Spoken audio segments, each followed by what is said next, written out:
नमस्कार, मैं सुजीत शर्मा। आज बात करूंगा NRBM के बारे में। नॉन रीब्रीदर मास्क और नॉन रीब्रीदर फेस मास्क कहा जाता है। NRBM का फुल फॉर्म है। इस NRBM को यूज किया जाता है हाई फ्लो ऑक्सीजन जब पेशेंट को दिया जाता है। ये एक ऑक्सीजन थेरेपी के लिए यूज होता है।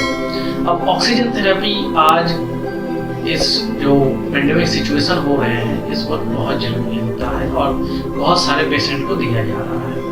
इसमें एक प्लास्टिक बैग आते हैं जो वेंचुरी मास्क के साथ अटैच रहते हैं और करीबन 1 लीटर का स्पेस है उसमें ऑक्सीजन आता है जो ऑक्सीजन फ्लो कैथेटर से आता है और उसमें स्टोर होता है और उससे कंटिन्यू वाल्व के द्वारा पेशेंट के मुंह और नाक में निकलते हैं। इसके 2 वाल्व है लेकिन 1 वे वाल्व है क्योंकि ये रीब्रीद नहीं होता है, इसके लिए नॉन रीब्रीदर कहा गया है। क्योंकि एक वाल्व है जिससे ऑक्सीजन एंटर होता है और एक वाल्व है जो एक्सहेल करने के वक्त बाहर एक्सहेलेशन जो एयर रहते हैं वो निकल जाते हैं, पर ये बाहरी जो एयर है इसमें एंटर होने का कोई रास्ता नहीं रहता है, इसीलिए इसको नॉन रीब्रीदर कहा जाता है। अब फिर भी क्या होता है कि टाइटन पूरी तरह से नहीं होने के वजह से फेस में थोड़ा बहुत एयर साइड से एंटर हो जाते हैं, पर आप जितना पेशेंट को पूछकर जितना कंफर्ट हो सके उस हिसाब से टाइट कर सकते हैं। अब इसमें और एक चीज है कि ये कब यूज होता है और इसमें कितने लीटर ऑक्सीजन ज़्यादा हम लोग दे सकते हैं। फ्लो मीटर के हिसाब से इसमें 60 to 90% ऑक्सीजन दिया जा सकता है हाई फ्लो। अब इसको अगर कहें कि कब यूज होता है तो इसको हम लोग यूज करते हैं ज़्यादातर टाइम जब पेशेंट को ऑक्सीजन की ज़्यादा कमी होती है। जब पल्स ऑक्सीमीटर में चेक किया जाता है कि सैचुरेटेड ऑक्सीजन लेवल ब्लड में कितना है, उस वक्त अगर कम रहता है तभी ज़्यादातर केसेस में पेशेंट को इमरजेंसी के तौर पे इस हाई फ्लो ऑक्सीजन मास्क से दिया जाता है हाई फ्लो ऑक्सीजन। और उस वक्त ध्यान रखा जाता है कि पेशेंट का कोई अलग से कोई प्रॉब्लम है कि नहीं। अगर नेक्स्ट प्रोसीड्यूर करने की ज़रूरत पड़ता है तब वो नेक्स्ट और भी जो कंपोनेंट है गैजेट्स है उसका यूज़ करते हैं। अब ज़्यादातर देखा जाता है कि जिन लोगों को एक ब्रीदिंग का प्रॉब्लम होता है या फिर एक्यूट एस्थमा होता है, जिनका हुइजिंग और मोर्निंग साउंड आते हैं लंग से, और उसके बाद जो लोग पॉइजनस एरियाज में चले जाते हैं या फिर स्मोकी एरियाज में चले जाते हैं, स्मोकी पॉइजनिंग हो जाता है, कार्बन डाई मोनोक्साइड पॉइजनिंग हो जाते हैं और उन लोगों को ब्रीथ लेने में प्रॉब्लम होता है, ऑक्सीजन लेवल घट जाते हैं, तो उन लोगों को दिया जाता है। इसमें और एक चीज़ कहूँगा कि 60 to 90% ऑक्सीजन दिया जाता है जो फ्लो मीटर के मीटर में 1 to 15 लीटर तक लिखा रहता है। ऐसे तो सिंपल मास्क भी आते हैं जिसमें प्लास्टिक बैग नहीं रहता है। सिंपल मास्क में आप 35 to 55% ऑक्सीजन दे सकते हैं। अब 35% to 55% ऑक्सीजन में अगर किसी का नहीं हो रहा है, अगर 94% और 100% और 98% सैचुरेटेड ऑक्सीजन नहीं अचीव कर रहा है, तब उसके बाद ही इसको NRBM को दिया जाता है और दे भी सकते हैं। इसके अलावा क्या किया जाता है कि अगर आपको लगता है कि सिंपल ऑक्सीजन मास्क अगर देने के बाद भी अगर नहीं हो रहा है तो देखा जाता है कि NRBM में 10 to 15 लीटर एक रेशियो मेंटेन किया जाता है as per as concern that oxygen level in the body of the patient. So उस हिसाब से उसको बढ़ाया जाता है। अब 15 लीटर में देखा जाता है कि 60 to 80% तक शायद ऑक्सीजन मिल रहा है। आप देखिएगा कि बहुत टाइम मेडिकल स्टाफ और डॉक्टर के कंसर्न में उसको और भी बढ़ाया जाता है, पर iron ball at the top level of the flow meter के जाने के बाद और ऊपर नहीं जा सकता है, पर साउंड उनके बढ़ने लगते हैं क्योंकि रेगुलेटर को और ज़्यादा घुमाया जाता है जिससे और भी हाई फ्लो ऑक्सीजन वो कैथीटर से एंटर होकर हाई फ्लो मास्क के द्वारा पेशेंट को मिले और ऑक्सीजन लेवल तुरंत बढ़ने लगे। फ्लो मीटर का किस तरह से यूज होता है और फ्लो मीटर में किस तरह से हम लोग देख सकते हैं कि कितने लीटर हुआ है। फ्लो मीटर में 1 लीटर से 15 लीटर का दाग होता है। उसमें फ्लो मीटर जो ग्लव्स होते हैं जिसमें पानी भरा रहता है, डिस्टिल वाटर नेचुरली हम लोग देते हैं उसमें, और उसके ऊपर ही एक मीटर रहता है लंबा सा, और उसके डाउन एकदम नीचे बॉटम लाइन में 1 2 3 4 इस तरह से 15 लीटर तक लिखा रहता है।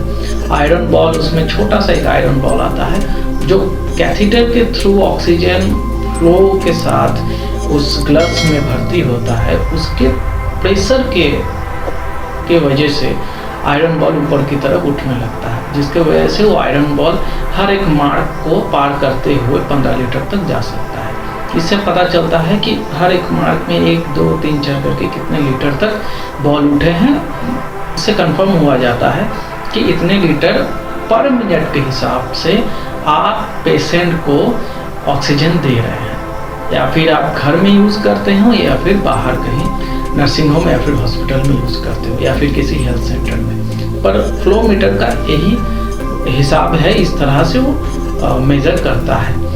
और रहा सवाल कि बहुत लोगों का चिंता रहता है कि इसमें कौन से पानी यूज़ होते हैं फ्लो मीटर में, तो डिस्टिल वाटर यूज़ होते हैं, और इसका पानी का लेवल कितना होना चाहिए। इसके मार्क होते हैं, ग्लास के चारों ओर 2 मार्क होते हैं। एक राउंड शेप में डाउन बॉटम लाइन में एक मार्क होते हैं, ठीक उससे थोड़ा ऊपर और एक मार्क होता है। नीचे वाले लाइन में लिखा रहता है मिनिमम और ऊपर वाले लाइन में लिखा रहता है maximum. Minimum to maximum level के अंदर ही डिस्टिल वाटर को रखा जाता है और वो पेशेंट के लिए सेफ है और ऑक्सीजन फ्लो उसमें सही आता है, और पानी का जो एक तरंग है, जो बैलेंस है, वो सही रहता है।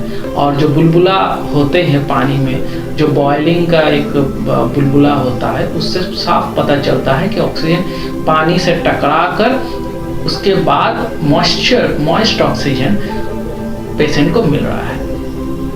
अब आई बात कि ये किस तरह से होते हैं। ये होते हैं कि अगर आप पानी कम देते हैं तो ड्राई ऑक्सीजन जाएगा। ड्राई ऑक्सीजन फ्लो के साथ पेशेंट का नाक, मुंह और गले में ड्राइनेस लाएगा और उससे पेशेंट को एक इरिटेशन फील होगी और एक ड्राइनेस सा फील होगा। और उस वक्त देखिएगा कि ऑक्सीजन के फ्लो की वजह से साउंड थोड़ा ज़्यादा हो जाता है, क्योंकि वो हर जगह एयर घर्षण का एक साउंड आता है। और अगर पानी ज़्यादा दे दिया जाए मैक्सिमम लेवल से ज़्यादा, तो उसमें क्या होता है कि वो पानी बुलबुले के साथ उसके छोटे छोटे बूंदे, कभी कभी बड़े बड़े बूंदे, उस फ्लो जो कैथीटर है, ऑक्सीजन फ्लो कैथीटर, जो उस कैथीटर के द्वारा या फिर पाइपलाइन के द्वारा सीधा चला जाता है पेशेंट के मुंह और नाक में। उससे क्या होगा, वो बड़े और छोटे बूंदे पानी के अंदर जाएंगे और उसको डिस्कम्फर्ट फील होगा, और यहाँ भी छोटे छोटे बबल्स के वजह से वो अटैच होके एक ब्लॉकेज कर सकते हैं कुछ एरियाज में, और ज़्यादा मॉइस्ट होगा, लंग्स में पानी ज़्यादा जा सकता है। तो इन सब चीज़ों से अवेयर रहिए और मिनिमम टू मैक्सिमम लेवल के बीचों बीच या फिर उसके अंदर ही पानी आप रख सकते हैं, और ज़्यादा पानी देने की ज़रूरत नहीं है। ज़्यादा मॉइस्ट पेशेंट के लिए हार्मफुल भी है।